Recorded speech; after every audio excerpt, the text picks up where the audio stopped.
கர்த்தராகிய இயேசு கிறிஸ்துவின் பரிசுத்த நாமத்தில் உங்களை அன்போடு வாழ்த்துகிறேன்.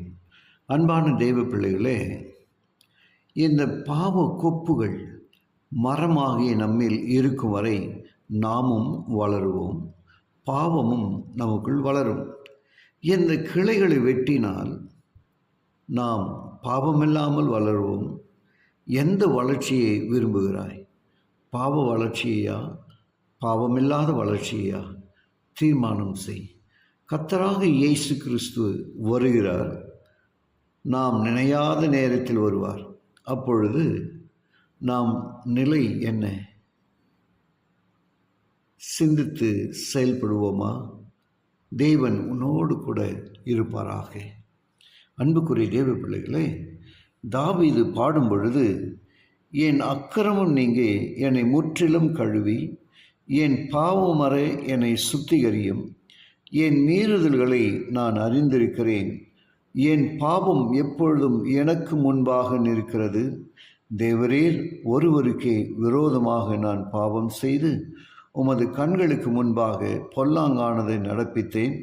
நீர் பேசும்போது உம்முடைய நீதி விளங்கவும், நீ நியாயம் தீர்க்கும் பொழுது உம்முடைய பரிசுத்தம் விளங்கவும் இதை அறிக்கையிடுகிறேன் என்று 51ஆம் சங்கீதத்தில் 2-4 வசனங்களில் சொல்லப்பட்டிருப்பதை நாம் பார்க்கலாம்.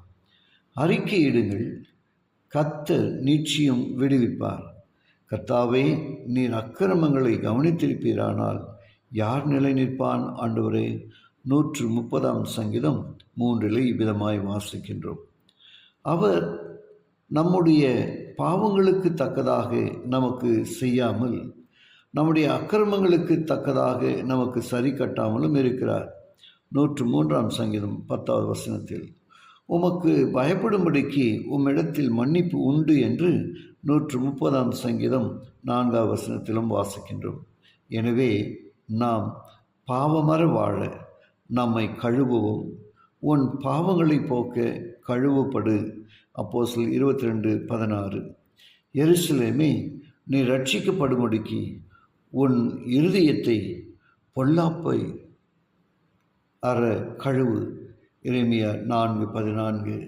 ஒருவன் கிறிஸ்துவுக்குள் இருந்தால் புது சிருஷ்டியாக இருக்கிறான். பழையவைகள் ஒழிந்து போயின, எல்லாம் புதிதாயின. 2 கொரிந்தியர் 5:17. நாம் இனி பாவத்தோடு நம்மை தொடர்பு படுத்தாதபடி பாவத்திலிருந்து நம்மை துண்டித்து விடுவோம். தேவ ஆவியானவர் நமக்கு ஒத்தாசை புரிவாராக. ஆமென். அன்புக்குரிய தேவ பிள்ளைகளே, இந்த பாவ பட்டியலில் என்னென்ன பாவங்கள் உண்டு என்பதை நாம் இதுகாரும் ஆராய்ந்து பார்த்தோம். நீ பாவமில்லாத கிறிஸ்துவின் அண்டையில் நாம் பரிசுத்தமாய் வாழ அவருக்காய் நம்மை அர்ப்பணிப்போமா? ஜெபிப்போம். கிருபையுள்ள நல்ல பிதாவை உமக்கு நன்றி சொல்லுகிறோம். இந்த நாளில் நம்முடைய வார்த்தைகளை கேட்டு ஒவ்வொருவரையும் ஆசீர்வதித்தருளும். அடு குடும்பங்களை ஆசீர்வதியும், அடு வருமானங்களை ஆசீர்வதியும். உம்முடைய நாமத்துக்கு மகிமையாக அவருடைய பிள்ளைகள் ஜீவித்திருக்க அருள் செய்யும்படி இயேசுவின் வழியாய் மன்றாடுகிறோம் நல்ல பிதாவே. ஆமென்.